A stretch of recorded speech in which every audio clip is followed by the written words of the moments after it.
Today on the Matt Walsh Show, the left comes apart at the seams, panics, goes into hysterics. Stop me if you've heard this one before. In this case, because of a case that's being argued at the Supreme Court right now that deals with abortion. In fact, we've reached the point where Democratic senators are standing on the steps of the Supreme Court while cases are being argued, calling out certain justices by name and issuing threats to try to intimidate them into deciding the way the Democrats want. We'll talk about all of this, but what I really want to focus on especially is the case itself and what it is exactly that Democrats are freaking out about. Because when you see what they're freaking out about and what all the hysterics are really about, it reveals the lie in the claim that abortion is healthcare. It reveals that even they don't think that. So we'll talk about all that. Also, 5 headlines, including a very disturbing headline about bigotry and hatred and intolerance right here at the Daily Wire. So you'll want to hear about this. Apparently there's this guy named Matt Walsh, something like that. Never heard of him. But this is a pretty unsavory character, and he's especially said something that's pretty shocking and startling. So we'll talk about that. And then also, we'll get to your emails, and there's someone in the emails who thinks that I'm very wrong about the coronavirus and thinks, in fact, that what I've said about the coronavirus is reckless and dangerous. Is that true? We'll talk about that as well. All of that and more coming up. But first, a word from Fairway. You know, I've had the great pleasure of eating some of Fairway's products, and I've had the sirloin steak, I've had the T-bone, I've had various cuts of pork.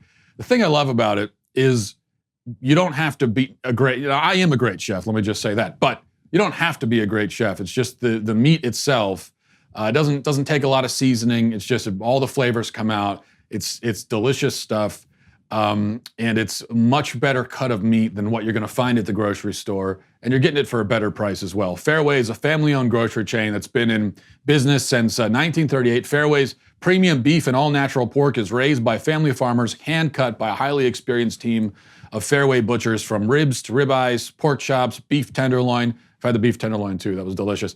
Their certified heritage pork is crafted in small batches by Midwest family farms, making it the most succulent pork that you're ever going to taste. Visit fairwaymeatmarket.com. You can select your favorite meat products there. Like I said, this is way better than what you're going to find if you just go to your local grocery store, your local grocery chain. You're going to get it from a better price as well. In fact, this week, my listeners can get the Heartland package valued at $230 for just $99.99. So that's less than $100. You're getting more than 50% off. Plus, you get free shipping when you enter Walsh at checkout. The Heartland package includes 8 8-ounce all-natural boneless pork chops. You get 6 8-ounce USDA choice ribeye steaks. And then you get 1 mouth-watering side dish, loaded potato bake, gourmet cheesy corn, brisket baked beans, whichever one you want to choose. That's more than 50% off. The best meat in America, plus free shipping. That's fairwaymeatmarket.com, promo code Walsh. Look for the Heartland package. Again, fairwaymeatmarket.com, promo code Walsh. Look for the Heartland package. Okay, now, the Supreme Court heard oral arguments yesterday in the case of June Medical Services versus Rousseau. The case was brought by abortionists in Louisiana who are very upset about a state law that would require abortion clinics to have admitting privileges in local hospitals. Now the reason for that, in case something goes wrong during an abortion, which can and does happen quite often, well, you're going to need to send the woman to a real hospital so that they can be treated. Now, we're going to come back to this in a moment, but that's what sets the stage, and that's what this case is about. So this is not a case that would overturn Roe v. Wade. It's not a case that restricts abortion at all, in fact. These are just some, it's not a case that touches on abortion itself at all. It's a very basic regulation on abortion clinics, requiring abortion clinics to take certain steps to ensure the safety of their patients. But as we've learned time and time again, any restriction, any regulation, any law, any mere suggestion that comes within 500 miles of abortion is cause for panic by abortion supporters. And that's what happened yesterday in D.C. Speaker after speaker got up at their pro-abortion rally, and it just got crazier and crazier as time goes on, as it always does with these leftist rallies. So let's start with Renee Sherman, who calls herself the Beyonce of abortion storytelling. Now, I'm not sure what that means exactly. Does it mean that when she gives her speeches, she lip syncs? I don't know exactly, but let's watch what she had to say. Where are the abortion providers at? Where are the future abortion providers at? Woo! Awesome. And a special shout out to where my people who had abortions. Where y'all at? Nothing about this work is gonna be without us. Woo! Awesome. So, as I said, I had an abortion when I was 19. It was honestly one of the best decisions of my life. I was simply not ready to become a parent, and that's really all you need to know. Okay. You know what? That is perfect in many ways. To begin with, it once again completely annihilates the claim that nobody celebrates abortion. Okay, you've got a woman standing at a microphone shouting, "Let's hear it for all the people who've had abortions." If that's not celebrating abortion, then what is celebrating abortion? What does celebrating abortions look like and sound like, if not that? I mean, do you need actual confetti raining from the sky? Do we need the actual champagne to be popped? Does there need to be a cake with rainbow sprinkles that has the phrase "abortion is healthcare" written in frosting? Well, that'd be absurd, of course. Nobody would ever. Oh, wait, right. Yeah. Thanks, Miley. So, yes, the left celebrates abortion, celebrates it all the time. There's no debate about that. But you can tell quite a lot from this celebration. That's what I want to focus on. Because it's celebrating abortion, but this celebration is missing something, isn't it? It's missing more than the confetti and the cake. It's missing, what's the word? What's the thing that you usually have in a celebration? Joy, happiness. So even as she's shouting, "Let's hear it for all the people who've had abortions," the expression on her face is empty. There's no smile, there's no happiness in her eyes. So it's just like, this is her face. "Let's hear it for all the people who've had abortions." Complete, not even the crack of a smile. It's not even close to it. And then the yays and the woos from the crowd are lifeless, forced, unconvincing. Everyone's going, "Whoa, yeah, yes, go us." These are damaged, guilt-ridden, bitter people who are trying to force themselves to be happy about what they've done by pretending that they're happy. So this, as I always say, with the celebration of abortion, to shout your abortion, they're trying to convince themselves. They're not convincing you. They're not even talking to you. They're talking to themselves. They might as well just imagine, every time you see this kind of thing, just imagine a mirror and they're talking into the mirror. The Beyonce of abortion storytelling, she probably gets up every single morning and looks in the mirror and says, "Let's hear it for all the people who've had abortions. We're happy. Yes, we're very happy." But it never works. It's a fake it till you make it strategy, but they're never going to make it. They're never going to be happy until they admit to themselves that what they did was evil and horrible and horrendous and hideous. And then at that point, now I'm not saying that a woman who has abortion can never be happy or satisfied in her life again. I'm not saying that. I'm saying that once you begin, just like with anything else that you're feeling guilty about, that you've done, even something that's less serious than killing your own child. But if you want to get past it, if you want to get past that guilt, you're not going to get past it by repressing it, by pretending, trying to convince yourself it was okay. That's a rationalization. You'll spend your whole life rationalizing it. It has to begin by saying, yes, this was wrong. It was a horrible thing. You start with that. You face it. You confront it. You admit. And then you can finally begin to heal. Women can find healing after abortions. But it's not going to be a healing through denial. There's no such thing as healing through denial. It doesn't happen. So for them, as long as they're trying to fool themselves, they're not going to heal. Speaking of joyless and lifeless, here's Rashida Tlaib. This past year, I realized, are they obsessed with our bodies, how we talk, how we look, what we stand for? I mean, this type of policing of our bodies is so interconnected to all the social justice movements all around the country. I represent the third poorest congressional district in the country. This issue is an economic justice issue. This issue is a racial justice issue. And let me tell you, this obsession with our bodies. You know, in the legislature, in the Michigan legislature for 6 years, used to say to people, yo, you know what? You're so freaking obsessed with what I decide to do with my body. Maybe you shouldn't even want to have sex with me or with you or with any women. The power that we have over our bodies to push back and use that power in saying enough is enough.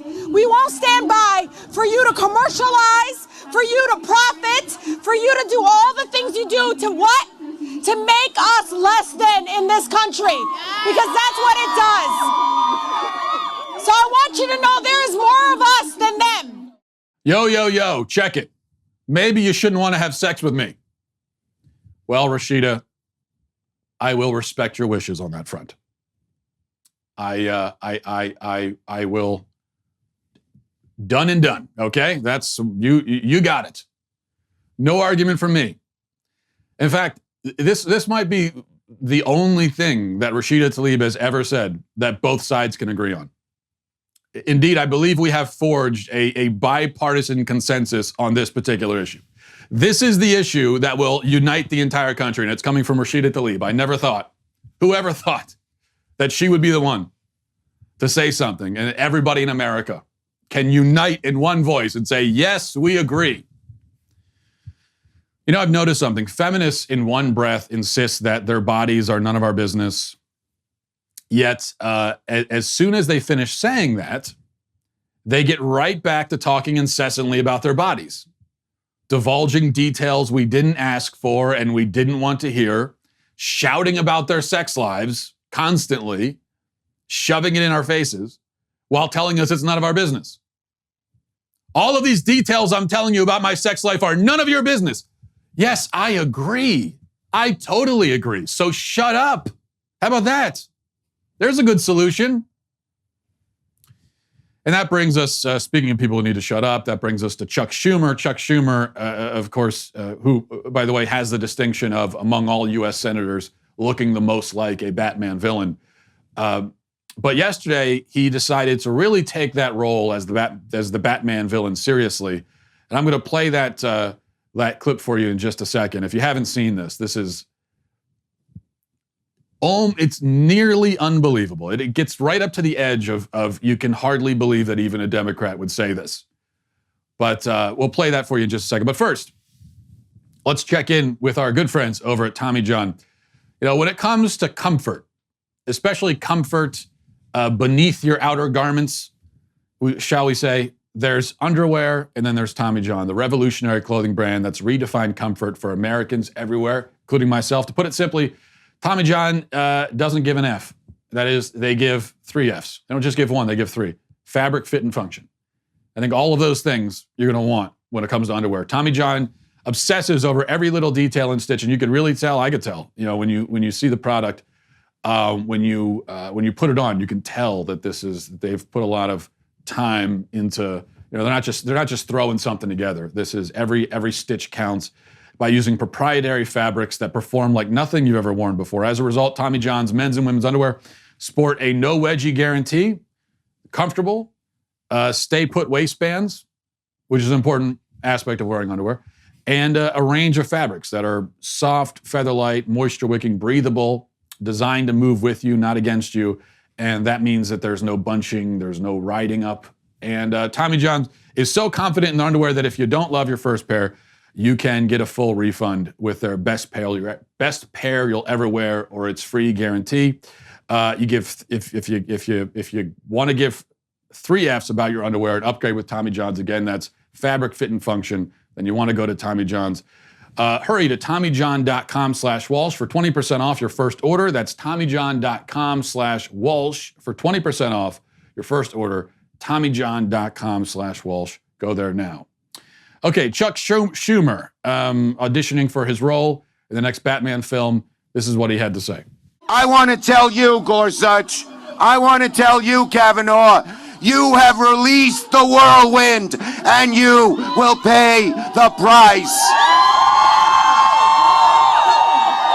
You won't know what hit you. So what has happened here, just to review, is Chuck Schumer, United States Senator, has called out Kavanaugh and Gorsuch by name and says that they have released the whirlwind. They will, quote, pay the price, and they won't know what hit them. Now, these remarks have provoked condemnation from many people, rightfully so, including Chief Justice Roberts and Donald Trump, President Trump.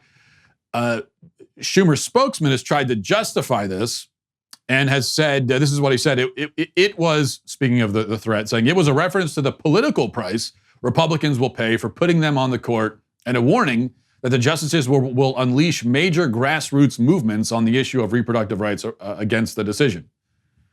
So it's a political price. BS. Bull.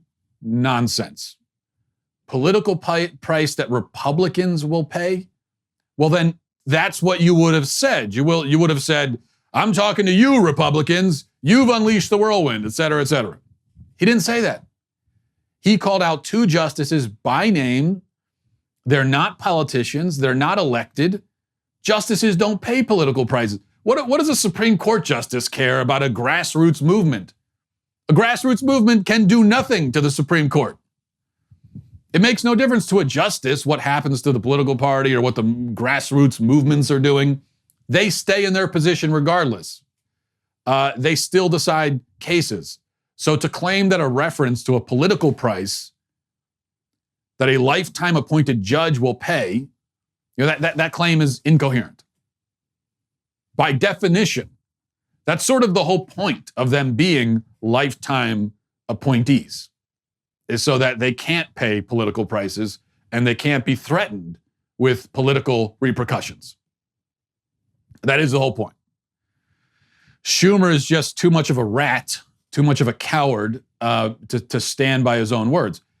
This was obviously a threat, an attempt at intimidation.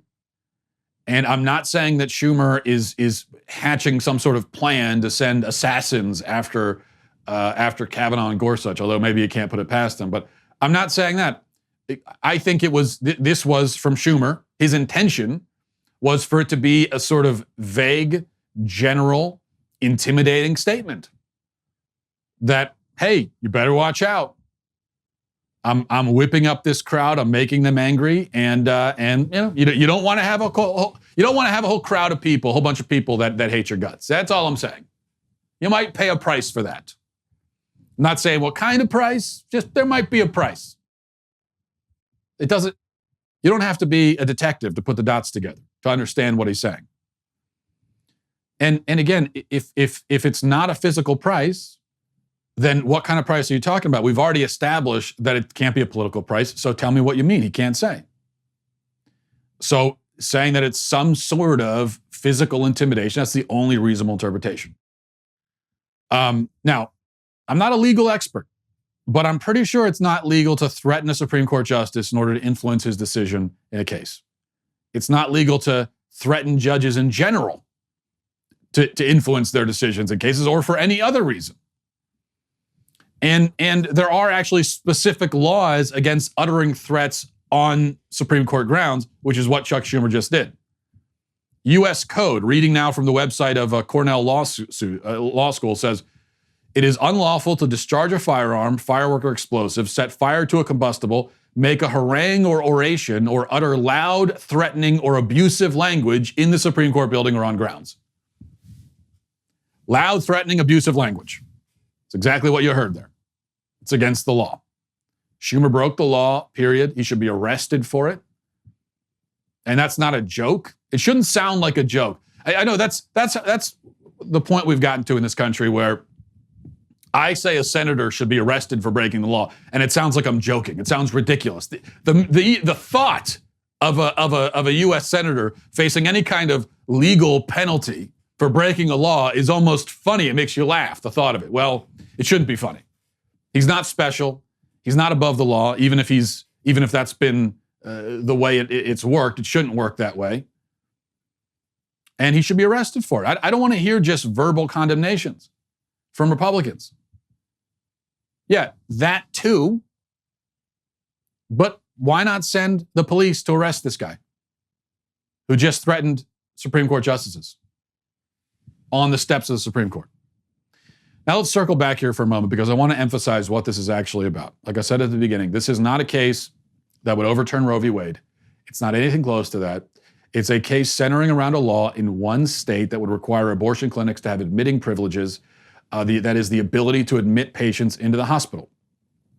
And the reason for that is very obvious. If there's a medical emergency, you need to be able to send the patient to the hospital, and you don't want to just put them in their car and say, well, go to the nearest emergency room and wait there. No, you don't want to do that. You need to get them right into the hospital, and that's what the admitting privileges is for. Now, any other outpatient medical clinic, surgery center is going to have admitting privileges at a local hospital. This is a very standard regulation that healthcare clinics face. And any other, I say other in quotes, any other health clinic wouldn't object to it because they would say, yes, of course we should have that. So this reveals the lie. Now they say abortion is healthcare, just like you saw on Miley's cake there. Abortion is healthcare. That's what they tell us. Ilhan Omar sent out a tweet yesterday. Abortion is healthcare, period. That's what they say. Now, you say abortion is healthcare. My question is, healthcare, okay, well then what illness or injury is it treating? If something is healthcare, then it should be treating some sort of malady, some sort of illness or injury. What does abortion treat exactly? I know the answer. It treats pregnancy, but pregnancy is not a malady. It's not an illness. It's not an injury. So it's not healthcare. But you claim that it is if you're a pro-abortion person. Okay, well, then if these are healthcare clinics, let's treat them like any other healthcare medical clinic. They should have the exact same regulations. You said it. So they say it's healthcare. These are medical clinics. We say, okay, well then let's give it the same regulations. Oh, we can't do that. That's an attack on women. Would you ever say, whatever regulations the orthodontist office has to abide by? Would we call that an attack on patients of the orthodontist clinic? Would we say that health and safety guidelines of orthodontists, that those guidelines are an attack on the patients of the orthodontist clinic? Makes no sense. It's the exact opposite of an attack on the patients. It's meant to protect the patients. So they don't, of course, believe what they say themselves. All right, let's move on to headlines. Number one, CNN reports a cruise ship passenger died from coronavirus less than 2 weeks after he returned home, marking California's first death as the disease sickens people in 15 states. The death reported Wednesday was linked to the Grand Princess cruise ship and was the first coronavirus fatality outside Washington state, where 10 people have died. The cruise ship's being held off the California coast so federal health officials can screen the people aboard, some of whom were on an earlier cruise with the California victim. The unidentified victim was 71 and had underlying health conditions. Now, we should note that those deaths in Washington state are at a nursing home, which has been particularly hard hit by the illness. This again underscores the point that the virus is mostly killing people who are elderly or already sick, which doesn't make it any less sad. It's still a tragedy, of course, but it does put into perspective who is actually at risk here of dying or becoming seriously ill from the coronavirus. And that's what we need to have perspective. We need to have an appropriate, in proportion risk assessment of the coronavirus. And we'll get back to that in emails in just a minute. Number two, Elizabeth Warren supporters are not taking her humiliation and failure lying down. They've gone into the arsenal of weapons, and they've pulled out the only weapon they have, which of course is to accuse everybody of sexism. That's all they've got. The S-bomb that they drop on everybody. Yes, because the only conceivable reason that anyone could ever have for disliking Elizabeth Warren is if they hate all women. Imagine thinking that. Imagine thinking that Elizabeth Warren is such an appealing figure, so objectively appealing that the only reason you could ever have for disliking her is if you have a disdain for all women in general. Like, that's the only possible explanation. Now, I've seen a lot of arguments like this one. This is from June Diane Raphael, who's an actress, apparently, and she says, stop telling your daughters they can be president when you are unwilling to vote for a woman president. Unwilling to vote for a woman president. That's what you hear from Warren supporters. Why are you all unwilling to vote for a woman? No, we're just unwilling to vote for that woman. It's not women, it's that woman. You know, so this is like saying, stop saying you like food if you're unwilling to eat the spoiled yogurt in my fridge. I mean, you say you like food, but then I served up a nice heaping bowl of moldy, sour, spoiled, rancid yogurt, and you wouldn't eat it. So it seems like you've got a problem with food. Of course, that makes no sense. It's not food, it's that particular dish you've put in front of me. It's not women, it's that particular woman you've put in front of us as voters. By the way, watch how quickly all of these arguments disappear when Nikki Haley runs for president in 2024, which she probably will, I imagine. All of this stuff goes out the window immediately. Number 3, and some bad news today, unfortunately. Next month, an asteroid that could be as large as 2.5 miles wide will fly right by the Earth, just missing us.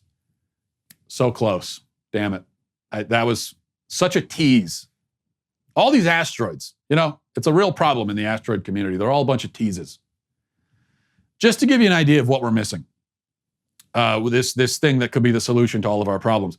An asteroid that's a mile wide, hitting Earth at, you know, it would be about 30,000 miles an hour. That would have the impact of 1 million megaton bombs, or it would be 10 million times more destructive than an atomic bomb. Pretty much no matter where it hits, then you'd be looking at global destruction. So just to give some perspective on that, an asteroid that's only a fraction of that size, an asteroid that's the size of, say, a townhouse, would be enough to flatten an entire city. It would be like, you know, it would be the effect of the Hiroshima bomb, basically. So close, but no cigar. Maybe next time. Number 4, but of course the good news is that at least the world will be wiped out by climate change either way, you know, in 10 years. So, number 4, and the next big primary is in Michigan next week. An article in Politico argues that Biden could finish off Bernie there. Bernie won Michigan in 2016. Looks like according to the polls, he's 7 points down right now. So if he loses Michigan, then the argument is that it's kind of over for him. I hate to keep beating this drum, but if Biden wins the nomination and then the general, we're going to be in a position, this is a serious thing, we're going to be in a position of not knowing really who's in charge. Because Biden is in the middle of a precipitous mental decline. It's only going to get worse. So what happens when he has full-blown dementia? Does anybody know? What do we do? How will we know? Will they tell us? When Biden loses his mind, can we trust the administration to tell us that that's what's happening? And what do we do from there?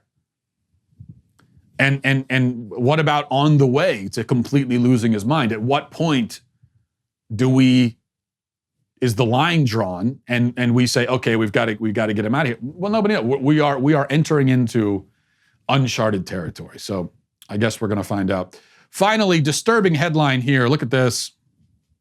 It says Daily Wire hosts call for extreme measures, including violence against drag queens. This is from Media Matters, of course. The article says, the Daily Wire's Matt Walsh and Michael Knowles called for drastic measures to prevent drag queens from being around children, with Walsh explicitly calling for violence against them by saying, quote, real men should kick a drag queen, quote, out on his ass and call the police. It's not funny. It's very serious. Walsh also said that the adults in a room in which a drag queen danced in front of a child, quote, should be going to prison. And Knowles called on, quote, the arm of the state to stop this. The Daily Wire's official YouTube account uploaded video of Walsh's extreme comments made during the Matt Walsh Show podcast, which has received more than 31,000 views.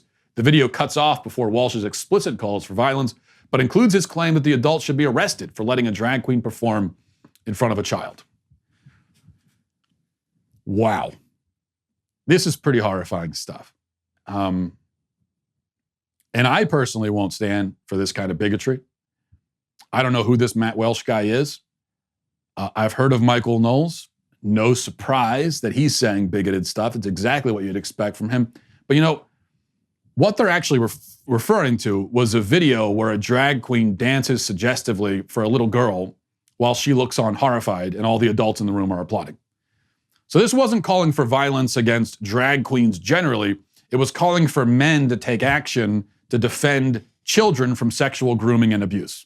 That was the point. Okay. The point was, if a child is being abused, exploited, harassed, any decent man, any real man would step in, step up, and put a stop to it. But still, yes, horribly bigoted, very dangerous. Only a bigot would be opposed to the sexual harassment of a child. And that's the only reason that anyone could be opposed to that. I cannot think of any other reason why a person would be upset about this. There just isn't any other reason, honestly. And don't worry, this is not about normalizing pedophilia.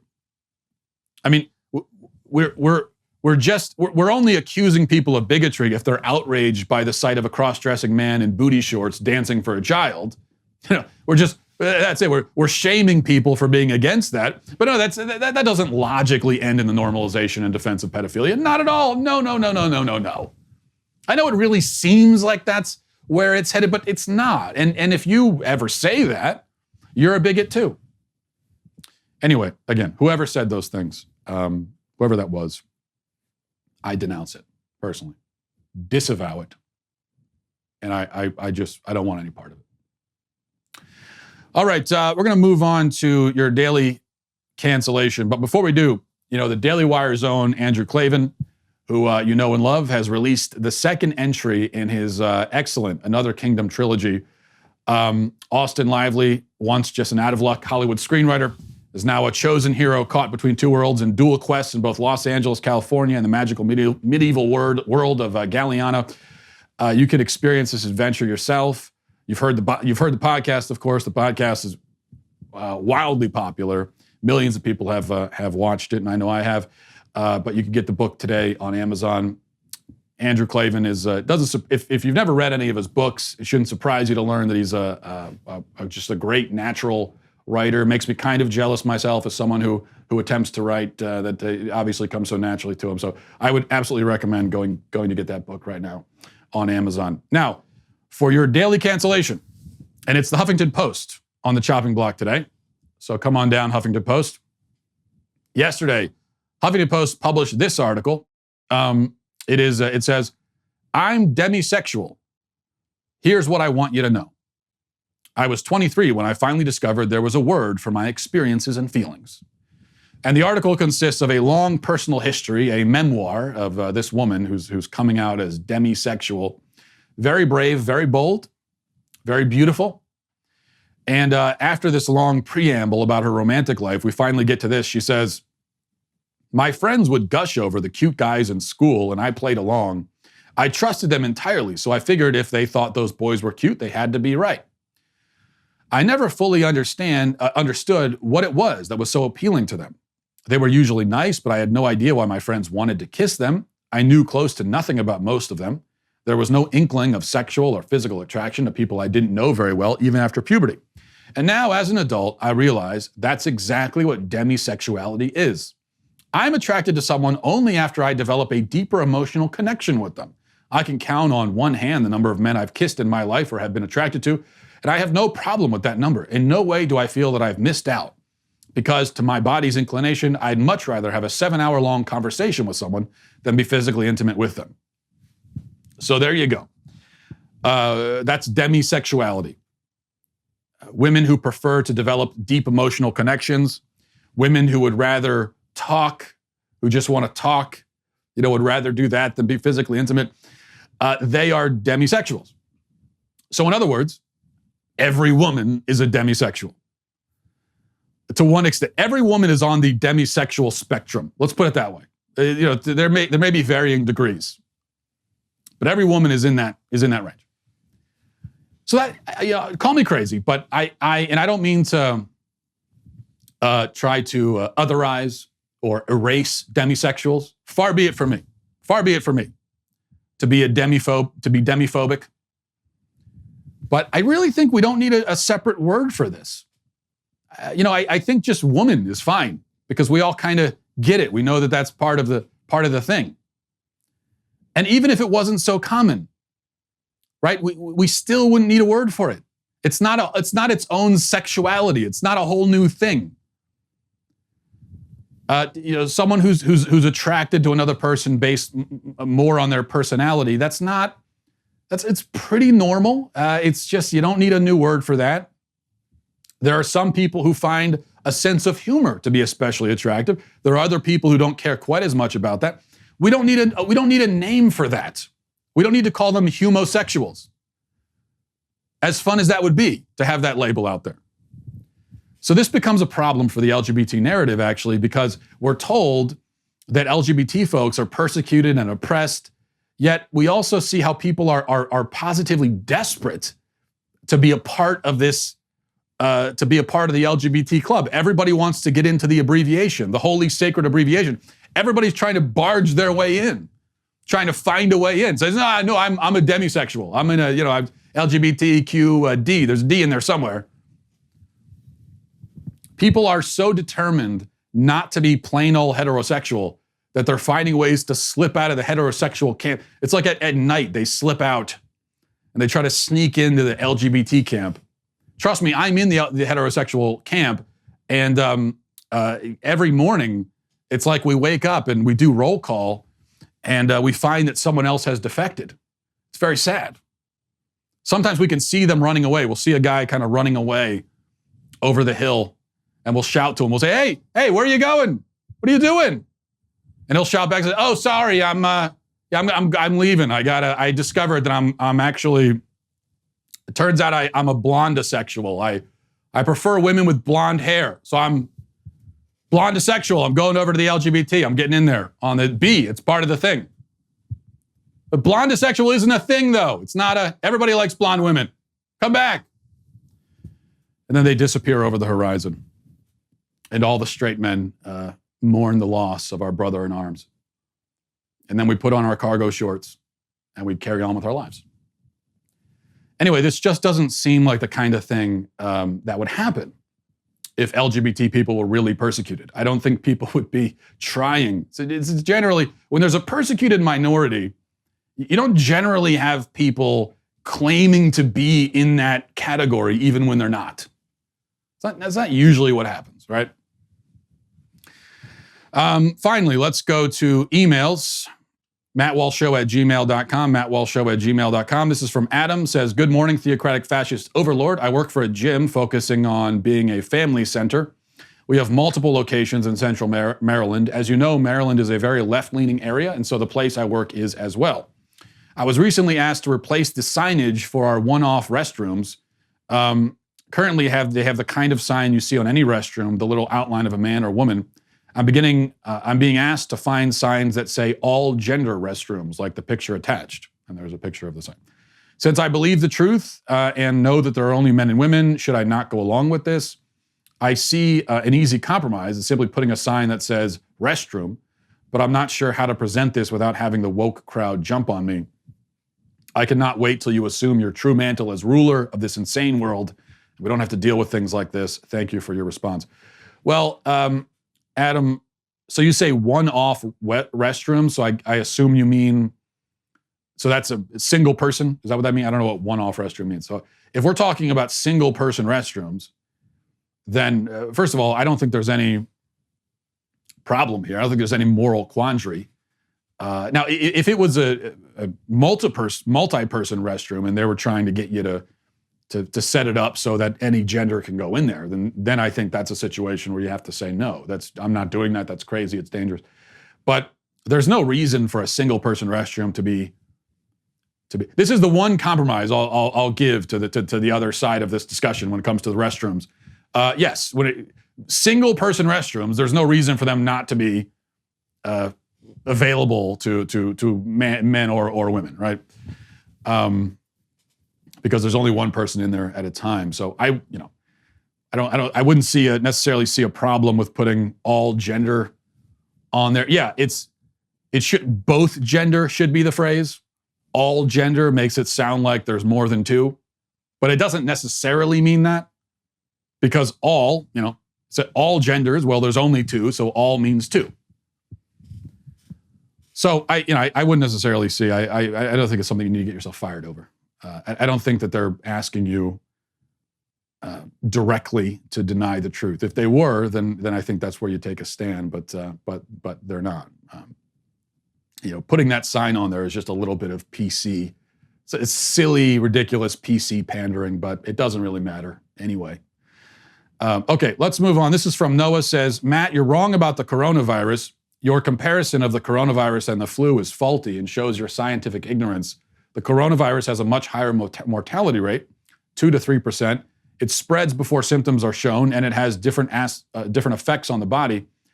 Trying to minimize this epidemic is irresponsible and dangerous. You really are wrong about this, and you owe it to your listeners to do better research before spouting off about a subject like this. Okay, no, I'm not sure you understand my point. First of all, you don't know that the mortality rate of coronavirus is 2 or 3%. It almost certainly is not.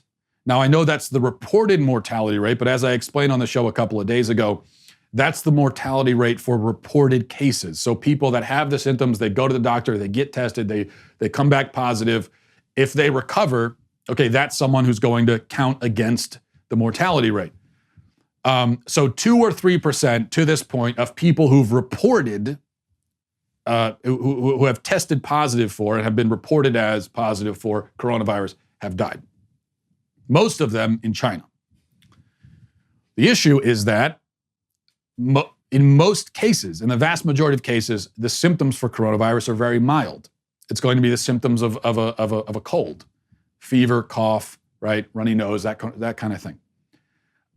Which means almost certainly, I can't say this for sure, but it stands to reason, common sense would tell you that there have probably been many thousands of people who've had the coronavirus, but it was just mild symptoms, so they didn't go and get tested for it, especially before this was all over the headlines, and recovered, and yet nobody knows. Nobody ever found out about it, so they don't count against the mortality rate.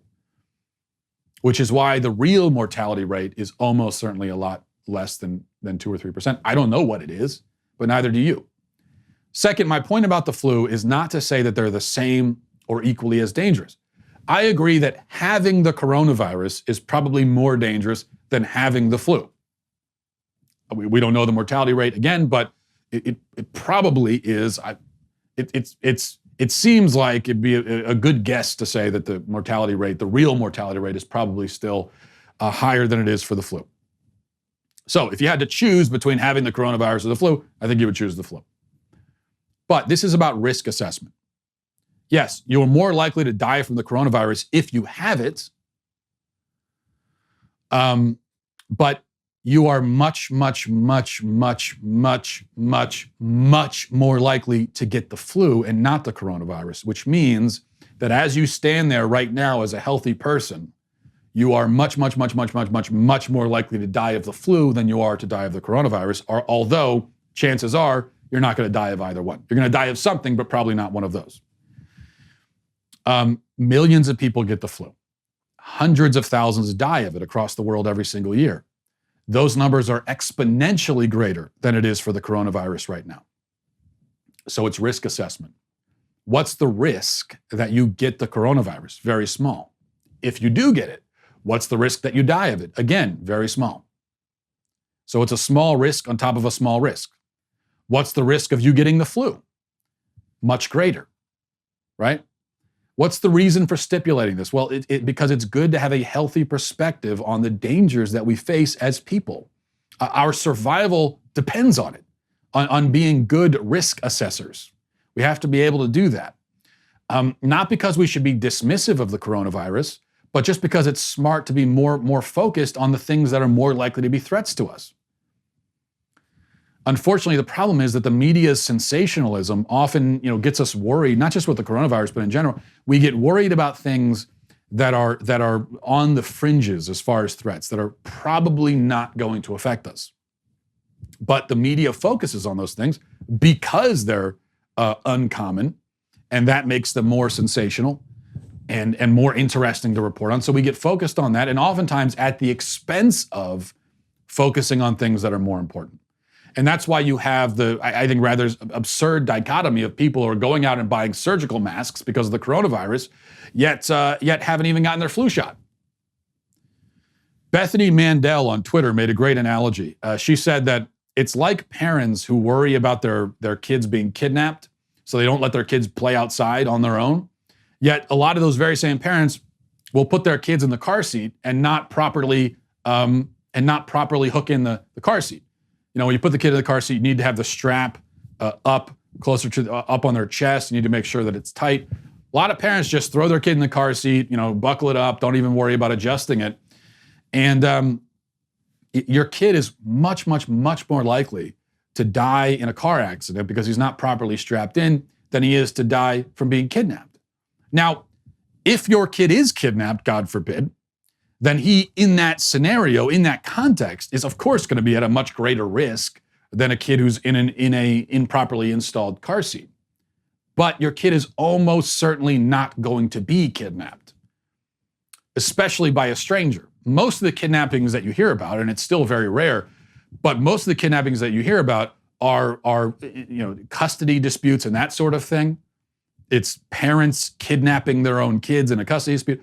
If we're talking about kidnapping by a stranger, like a kid that's abducted off the street in a van, or someone breaks into a house and steals a kid out of the window, those sorts of things have happened, but the chances of it happening to your kid are vanishingly small.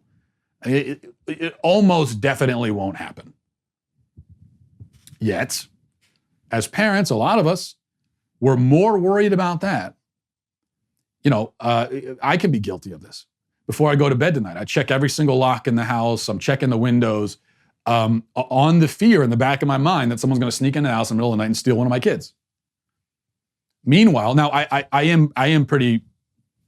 think I am pretty good about the car seat too, but still, this is something that it's a threat that takes up space in my mind, even though the chances of that happening, it's like I could leave the door wide open every single night, and almost definitely nobody will come in and steal my kid. Yet I still worry about it. Much more than is reasonable too. Bad risk assessment. And so I think that we should try to have an appropriately calibrated risk assessor in our brain so that we understand what things are actually threats to us, and we focus more on them and a little bit less on the things that are not really threats or are not likely to be threats. That's my point. Okay, we'll leave it there. As I remind you again about the Church of Cowards, which is in stores now, and I appreciate all the great feedback I've gotten on this book. It's a book that's very personal to me, as any book is when you write it, but this is a book that I put a lot into it, so I appreciate everyone that's bought it and read it and given it some thought. And so I hope that you'll give it a read as well. Go to Amazon right now and pick it up. And we'll leave it there. Thanks a lot for watching the show, everybody. Godspeed.